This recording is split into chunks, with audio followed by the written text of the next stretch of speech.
yang ada semuanya. Yang tengah. Iya, habis ini Bu Putri dulu baru nanti kelompok terakhir. Sabar, nunggu antrian.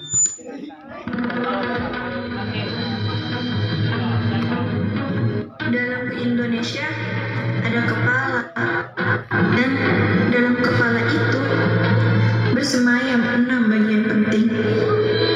Akal yang hati yang merasa, mulut yang bersuara, mata yang menilai, telinga yang menyerap, dan tangan yang bertindak. Hari ini di ulang tahun kemerdekaan ke-20, entah yang keberapa bagi mereka. 6 bagian ini saling bertemu, tapi bukan untuk berpesta.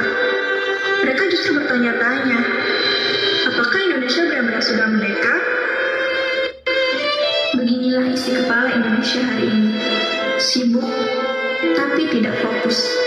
Bersama, tapi tidak saling menyapa. Mereka dikumpulkan oleh satu keresahan.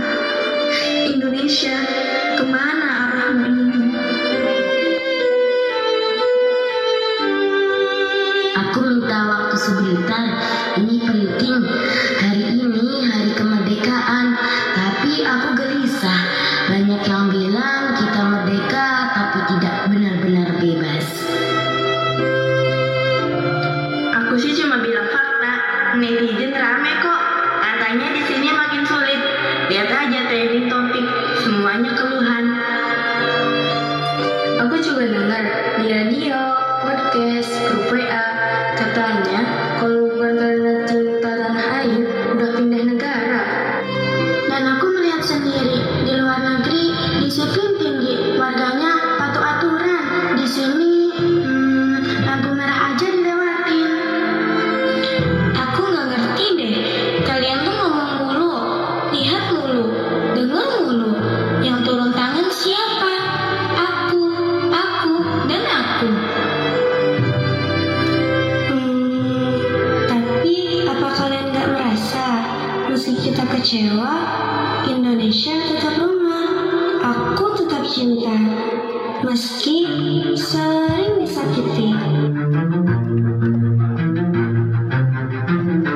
Dalam tubuh yang lelah, konflik tak terhindarkan. Mereka bahkan lupa, satu tubuh tidak akan bisa berdiri jika saling menjatuhkan. Kalian tuh maunya apa sih? Aku disuruh diam. Aku cuma menyuarakan keresahannya. Tapi kau terlalu mudah percaya, dikit-dikit share, padahal belum tentu benar. Kita ini buta pada kebaikan, yang kecil-kecil dijelekkan, yang besar dibesar-besarkan. Aku ini capek, aku kerja sendiri, gak ada yang mau bantu.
Thank you.